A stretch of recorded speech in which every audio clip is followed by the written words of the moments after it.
Welcome into Hittin Hard with Jon Chuckery here on Locked On Sports Atlanta. Today on the show, we'll preview Falcons and Chargers.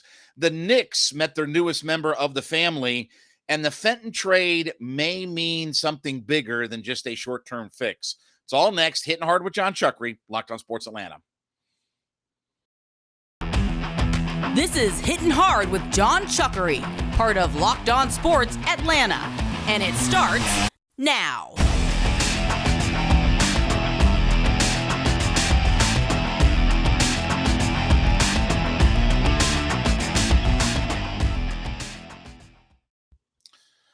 Welcome into Hittin Hard with Jon Chuckery here on Locked On Sports Atlanta. We are brought to you by Bet Online. Head to youtube.com, put Locked On Sports Atlanta into your search browser. When you get there, hit that subscribe button, leave us a comment. Don't forget, we are free and available to download on all of your favorite podcast platforms, including Spotify and Odyssey. Leave us a 5-star review there as well. Roku and Amazon Fire, yes, you can check us out on both of those platforms. And, of course, give me a follow on my personal Twitter page at JMCH316. Well, because we're going to do an ATL Hangouts tomorrow, programming note, we're going to go ahead and preview Falcons and Chargers here today on the show. So, a couple of things that really stand out to me about the LHR. I'm going to call them, listen, so you don't need to correct me. I'm going to call them San Diego Chargers. I grew up with Dan Fouts and Chuck Muncie and Charlie Joyner. So I'm going to call them the San Diego Chargers just because that's what I grew up with. That's what their mama named them when I was born, and that's what they're going to be. I don't care if they play in L.A. or El Segundo. They're going to be the San Diego Chargers. So just forewarning, I'm going to say San Diego 25 different times for all. Okay? So a couple of things that really stood out to me about the Chargers. One is the amount of plays that they run offensively. They average 74.1 offensive snaps per game. Now, I believe that only the Arizona Cardinals run more plays per game than what the LA Chargers run. And they are also a team that is very unbalanced, very similar to what the Bengals were. You know, we said that the Bengals were like 67 pass to 33 run. They are 68% pass to 32% run. So with Justin Herbert, they obviously like to huck it around a good bit. But as we got word earlier this week, Mike Williams, one of their big play wide receivers, we know he's going to be out for multiple weeks. He got hurt a couple of weeks ago. They said it wouldn't be days, it would be weeks before we would see him. And then Keenan Allen had a press conference earlier this week talking about the idea of that he had a setback on his injury in week 7, and it's not getting better during their bye week, that he suffered another setback. So he's going to be out. So you're talking about two of their big wide receiver weapons, their main two weapons that are not going to be available this week. So that's some good news. I hate injury, but I mean, it's good news for the Falcons because obviously this is one of the worst pass defenses in the league. And you take away two of their big weapons, that's going to hurt. Now, look, they still have plenty of weapons to be able to throw to, right? I mean, Austin Ekeler's a guy, he has the second most touchdowns in the league. So besides the 380 yards rushing, 4.5 yards an attempt, he's caught 53 balls out of the backfield. Now, only 6.7 yards per reception, but still 5 rushing touchdowns, 3 receiving touchdowns. He's got a lot of all-purpose yards for this team, and they use him a crap ton. So he's a guy, when you talk about Michael Walker and people like that, have to account for him.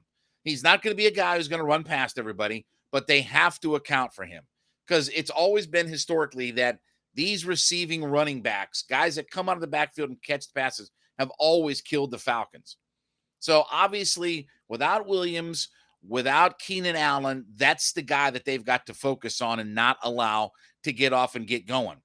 Now, for the Falcons offense, the Chargers defense allows the highest yards per carry in the NFL. Running backs or rushers average 5.7 yards per carry. That's a staggering number. So you can have success running the football. And obviously we know what the Falcons' identity is, but this really feels like one of these games this week that you want to keep the ball out of San Diego's hands, Chargers' hands. You don't want to give them extra possessions. You control the clock. You convert on third down. But more importantly is the Falcons have to get off the field on third down. Falcons right now defensively are giving up 47% on third down. So they're almost 50-50 on third down. And one of the big issues about last week was that we talked about way too many third and medium and long conversions last week in that Carolina game. And that was PJ Walker. That wasn't Justin Herbert, who can huck it all around out there. So the Falcons have to find a way to get themselves off of third down, off the field on third down. That's something they've not done a very good job of this year. That's something that they really did not do a good job last week, especially some of those third and long situations of 10, 12, 13, 15 yards that were just frustrating to watch. So the Falcons can run the football, control the clock, control possessions, okay? San Diego's not going to run it, so you know what they're going to do. It's going to be like what Joe Burrow was. They're going to drop back, and they're going to huck it all around. Even with Austin Ekeler, they're not going to just pound the running game into you. They want to throw the football. They run it at a very low percentage out there. They've also, by the way, one other interesting stat about the Chargers, they're tied for the 8th most passing touchdowns given up. So we talked last week about the masterful scheme that Arthur Smith, Dave Ragone, whoever deserves credit, the masterful scheme that they put together in the passing game. So you get down deep and you get in the red zone. Let's not forget about throwing the football to our guys. Let's not forget about London and Pitts. Scheme that again. The Chargers have given up passing touchdowns this year. So, you can throw it in the end zone against them. They've had some issues stopping that. But they have some outstanding playmakers. Look, obviously Khalil Mack is one of the real game-changing, and he may be, to this point, he may be the best defensive player that the Falcons have had to line up on. And what's great about Khalil Mack is he can play anywhere on the line of scrimmage. And while the Falcons come in as the 5th best rushing or run blocking offensive line in the league, and they're the 9th best offensive line overall, their big weak spot is that center and right through the middle. And Derek Brown ate up Drew Dahlman last week. Now, I don't know how much Mack is going to, at points line up on the interior, but I would, if I'm the defensive coach for the Chargers, I'm finding a way to get him up front and get him lined up on Dahlman and let him blow up plays all day long out there. So that to me is going to be one of the keys, is how do you control Khalil Mack? How do you keep him from making blown up play after blown up play? And by the way, even when it comes to sacking the quarterback, he's got 6 sacks on the season. And we know Mariota takes a high percentage of sacks as it is. Even Derwin James, who's another outstanding player, he's got a couple of sacks this year. He's going to be active. He's going to be looking to ball hawk. So you got to play clean again this week, which is really the formula for the Falcons every week, is playing clean. And you got to control Khalil Mack on the line of scrimmage. Falcons can run the ball. They can get first downs. You get down deep. You can throw it against the Chargers, but understand that they want to huck it around, and they got some guys that they can pin their ears back, and they can both get after Mariota and they can get after you in the backfield. This should be a fun matchup. I think the Falcons find a way to get it done. They're at home. I think it's another low scoring. I think if they can keep it under 30 in this game, they've got themselves a real shot. So we'll see what happens. But look, going for 4 in a row at home, you can't ask for a whole lot better than that. All right, I want to talk about my friends over at Bet Online. Listen, World Series last night. Nobody saw a no-hitter coming, did they? One night after Philadelphia gave up 5 homers and 7 runs, look what happens. Or Houston, I should say. They gave up 5 homers and 7 runs. They turn around and throw a no-hitter last night. The fickle world of baseball. Did you get in on it? Did you feel like the Astros were going to bounce back?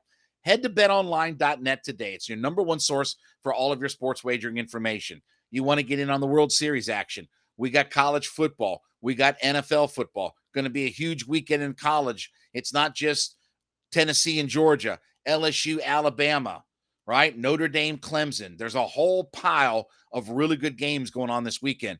Oh, yeah. We'll talk NBA here in just a minute. Hawks are in action on Saturday after they'll get a couple of days off coming off from the road. BetOnline.net allows you to get on all the action. Head there today. It's really simple. Take that mobile device, get to BetOnline.net, check out all the news, e-betting scores, information, podcast stats. Everything is there, and get in on the action at BetOnline.net. It's where the action starts. Hey, don't forget, we appreciate you making Hittin' Hard with Jon Chuckery your first listen every day. Make sure you make Locked On Sports Today's podcast your second listen every day. The biggest stories of the day, instant reactions, big game recaps, and the take of the day. You can find it on the Odyssey app, YouTube, or wherever you get your podcast from. So in the ever-growing and expanding world of the New York Knickerbockers family, they got to the newest member of their family because they found themselves a new daddy last night in Dejounte Murray.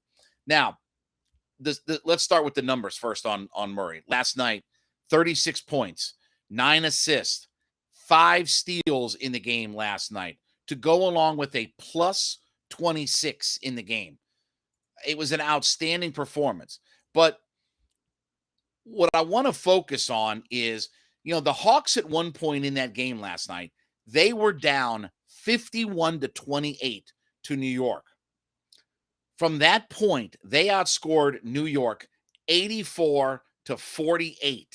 84-48, including a 32-10 third quarter against the Knicks. Now, did they do that because they just started hitting on all cylinders offensively and Trae Young was hucking it up and doing this and he's shooting threes and bombs away and bop, bada, boop? No. Well, John Collins was going wild, right? He was dunking and this and that. No. What turned that game completely around is Dejounte Murray's defense and him taking possessions away from the Knicks. They also had a 24-second clock violation, a couple things, and he turned those steals into easy baskets for the Atlanta Hawks. And I'll say again, that last night with last year's team, that game last night, that 51-28, that would have been a 35-point loss last night on last year's team because they didn't have a guy last year like Dejounte Murray. And his defensive intensity, his knack for finding the basketball completely turned that game around last night. Remember, Trae Young got hurt. He got his eye scratched. He missed a good chunk of the game. And it's not like he was bombs away and just draining threes everywhere. Murray played big defense. He hit a couple of big threes. They got a lot of easy baskets for all of it, and they chipped away. And then once they took the lead, they put their foot on the gas and they stayed out front. They won 112-99 last night. This is the difference. You saw leadership. You saw the defensive intensity. This is the difference about the Hawks this year and last year. I said this after the Houston game. They wouldn't have won that game to start the year. But you see a guy like Murray, and you see what a massive increase in difference he is to this roster. I mean, with all due respect, last night, when you look at some of the numbers for the Atlanta Hawks, Collins was 4 for 10 with 12 points. He didn't do a whole lot. Hunter was aggressive, but he was able to pick up some easy baskets through their defense. He finished with 21. Trae only had 17. Those aren't games that the Hawks win when he only scores 17, and he's injured and out for a long time. And by the way, they didn't get a single solitary point from their bench in the first half. Not a one. Oh, let's look at the Knicks bench real quick. How did Cam Reddish do? Oh, boy, 6 points in 15 minutes. I remember y'all telling me how. Anyway, sorry, I'm getting sidetracked here. But anyway, they didn't get a point from their bench in the first half, and Holiday had the most off their bench with 8. This was all about Dejounte Murray. Yes, his scoring and the 36 points, but his defense, his defensive intensity, his ability to change up the game, his ability to get steals, his ability to change up possessions, his ability to help them get easy baskets. There's so many nuanced things. I know it's easy to look and just say the 36 points, the 5 steals, and those obviously are magnificent numbers. But just what it did for the tone and tenor of that game. The Knicks had no answer, and they kept turning the ball over and turning the ball over. And the Hawks got out-rebounded in that game last night. They got out rebounded by one. I think it was 53 to 52, I believe was the rebounding edge last night. Yeah, 52 to 51. The Knicks actually had the rebounding edge. But Murray's defensive intensity completely changed the dynamic of that game. And that's another victory this year that they would not have had with last year's squad. Last year's squad, it would have turned into what Toronto turned into.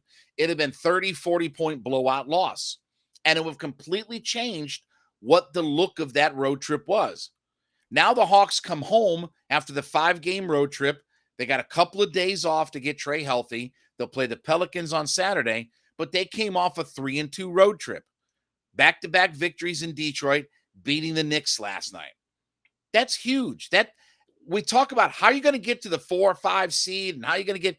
Last night was a perfect example. That's a game last year's team wouldn't have won. Opening night's a game that they very much could have lost last year. So a win here, 2 wins here, win here, and all of a sudden that's the difference of, are we the 7, 8, 9 seed we're fighting for, or we're the 3, 4, 5 seed that we're fighting for? And that's the thing about Murray. He's such a difference maker in so many different ways. The Hawks have, listen, as great as Trae Young is, Trae Young beats you because he can fire it from everywhere on the court and he can outscore your best player. Dejounte Murray doesn't have to outscore the other team's best player. He can defend him. He can create defensive intensity. He can dish throw. He can do so many different things for this club. He's a joy to watch right now. And he really is going to make everybody better around him. And look, right now they're averaging almost 50 points a game from their backcourt, 17 assists, I believe it is. Their backcourt is as good as anybody you want to put up in the NBA against them. You give me Trae Young and Dejounte Murray, I'll take those guys over pretty much anybody you can throw at me in the NBA. I don't care if it's the Celtics, whatever. You give me those two guys. Because here's what I know about Murray. You know, even if their offense was dreadful last night early in that game, they couldn't throw it in the ocean if their life depended on it. And they weren't doing a whole lot of movement. They weren't creating a lot of good shots. They couldn't throw it in the lake no matter to save their life. But once Murray, and really a lot of this happened once, you know, even when Trae got off the court, that Murray kind of took over that game. He led them defensively with his intensity. I can't say enough good things about what Dejounte Murray has already in a short sample size, in an 8-game sample size. You can see how good of a player that this kid is and was and is going to be. You can see why the Hawks were willing to give up the capital. Can I tell you, like, we're only 8 games in, and this is already a great trade for the Hawks. I don't care if they gave up a first round, second round, 8th round, 20th round, 6 first-rounders. If they had to get Ted Stepien in to give away the next 10 years' worth of first-rounders in, Google Ted Stepien, you'll learn what I'm talking about. This already is a big W for the Hawks because they've already won multiple games where Dejounte Murray has been the linchpin for why that they've won. And I said it opening night, and I'm saying it again here. This kid is going to be fun to watch, and he is a true difference maker. He is why they won that game last night. Those are games that last year they would have had no chance to win. All right, I want to talk about my friends over at Built Bar. Listen, head to Built.com today and check out their wide, extensive menu of products. Listen, you want the low-calorie, low-sugar, low-carb snack, right? We're all looking for that, but where can I get my protein from? Well, listen, check out the protein bars. Check out, we've talked about this before, the protein-infused marshmallow puffs. You're going to love those things. It's a little different texture than just your typical protein bar. So if you want something a little bit different, try the the protein-infused marshmallow puffs. But every month they're coming out with a new flavor over at Built Bar. So I want you to head to Built.com today. Check out the menu, check out all the different products they have, and put your order together. And when you get to checkout, I want you to use the promo code LOCKEDON15, LOCKEDON, the number 1, the number 5, LOCKEDON15. Use that promo code. You get 15% off your order simply by using the promo code LOCKEDON15. Head to Built.com today. Check out their products. Save yourself 15% with our promo code LOCKEDON15. So one of the moves that the Atlanta Falcons made at the trade deadline was they picked up corner Rashad Fenton from the Kansas City Chiefs, who had been starting. He'd been a starter earlier in the year. He played obviously a lot last year and started last year.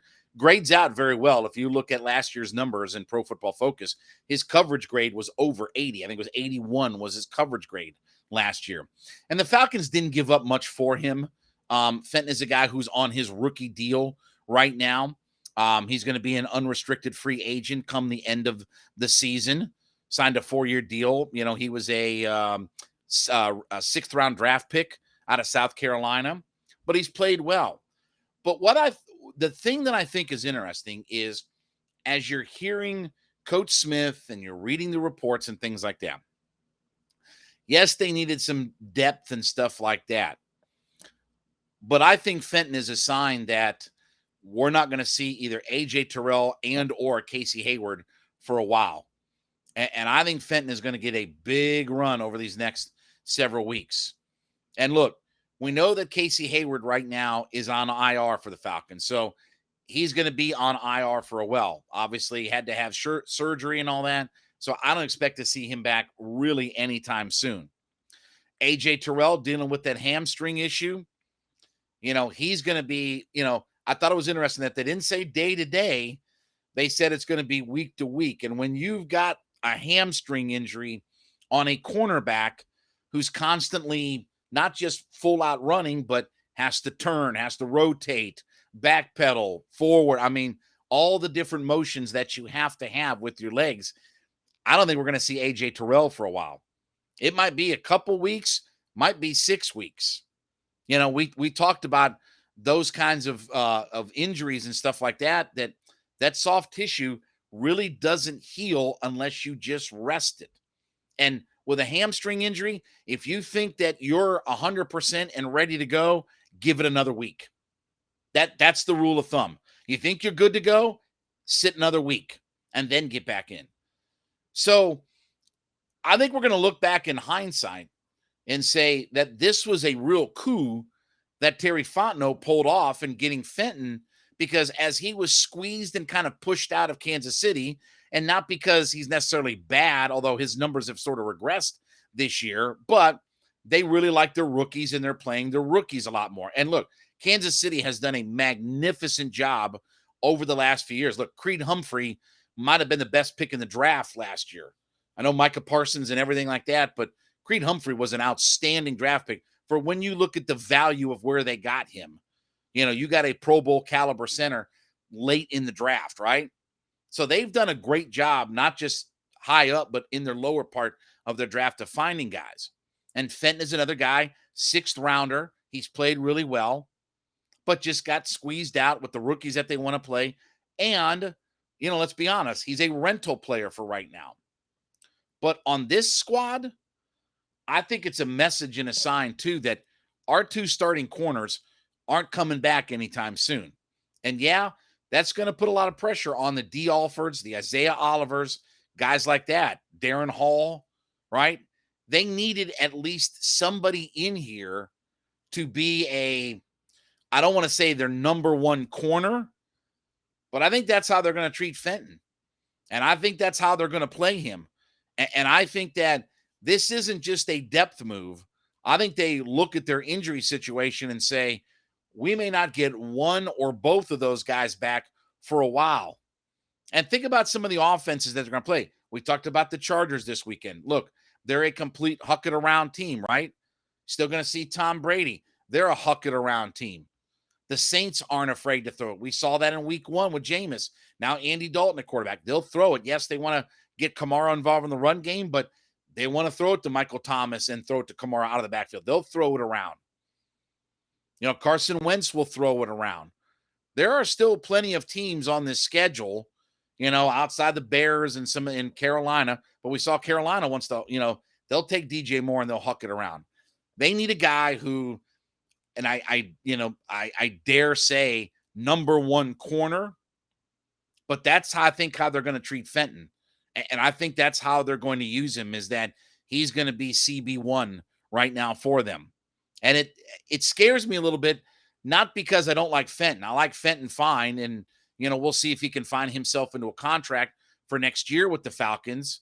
Maybe he balls out and he makes himself too valuable. I mean, the Falcons have always said, the last couple of years with Arthur and Terry, we want to sign our own guy. So maybe this is a guy who works himself into a nice contract and they bring him back. But what scares me is that this almost feels like a message that we're not going to see our top two corners. We're not going to see our two starters. We're not going to see A.J. Terrell and Casey Hayward for a while, for very much. I have this feeling that Hayward is going to be out for a good long time. And again, with hamstring injuries with A.J. Terrell, that could be a week, a month. I mean, you have no idea how to really gauge. And so rather than, going into, look, did they have needs in different places? Absolutely. They could have upgraded a couple places on their offensive line if they want to. Could have upgraded another player on their defensive line. We've talked about guys like Ndamukong Suh and people like that. Could you go out and get a guy like that to help add into the mix of the Taquan Grahams and people like that? And we knew that they needed defensive back help. But you could have really even said safety. That with Jalen Hawkins being banged up, Richie Grant's been a little bit banged up and had a little bit of his struggles here or there. But they looked at corner and said, we need to go get another guy. And we need a guy who isn't just a guy who's just kind of a journeyman or just kind of a rotational guy or something like that. We need a guy who can step in and start weekly for us. And that's the kind of player Fenton is. Fenton's a guy who can start every week for you. Okay, he's not an Isaiah. You don't want Isaiah Oliver standing on the outside covering the number 2 guy. Okay, we've seen that. We know how that book ends, right? That's writing chapters in the book of bad ideas if you do that. You have Isaiah Oliver to be a rotational guy, and you kind of monitor his snap percentage and things like that. Fenton is a guy you can toss out there, and you can play him every week and line him up out there. He's done it. He's been there before. He's played pretty well for them. Again, getting squeezed out by rookies and being on the final year of his contract, they probably just don't think that there's much value. And look, they were willing to part with a 7th round, only took a 7th round pick to get him. So it's not like the Falcons gave up anything. Falcons gave up a pick that probably won't even make the roster to start with. But I am a little bit concerned, as I just kind of read the tea leaves about what Arthur is saying, what I'm hearing about, hearing from people about Hayward, hearing about Terrell. I have a little bit of an uneasiness about how quickly we're going to see one or both of those guys back in the mix. So we ask about, did the Falcons get way better this year or this, that, and the other? I don't know if they got way better, but they certainly brought a guy in that I believe they're going to play a lot over these next several weeks. And don't be surprised if you're seeing him line up as their number 1 option at cornerback right now. All right, well, thank you so much for making Hittin' Hard with Jon Chuckery your first listen every day. Don't forget, check out the Locked On Sports Today podcast, the biggest stories of the day, instant reactions, big game recaps, and the take of the day. They are available on YouTube. They're available on the Odyssey app or wherever you get your podcasts from. We remind you to head to youtube.com, put Locked On Sports Atlanta into your search browser, hit that subscribe button, leave us a comment. Free and available to download on all your favorite podcast platforms, including Spotify and Odyssey. Leave us a 5-star review. Of course, Roku and Amazon Fire. Yes, we are available on those platforms, so check us out there as well. Then follow me at JMCH316 on Twitter. We're going to do an ATL Hangouts tomorrow. It'll be me, Zeno, and Jarvis. We'll be hanging out, talking some Falcons, probably talking some Hawks. So we will catch up with you tomorrow. This has been Hittin' Hard with Jon Chuckery, Locked On Sports Atlanta.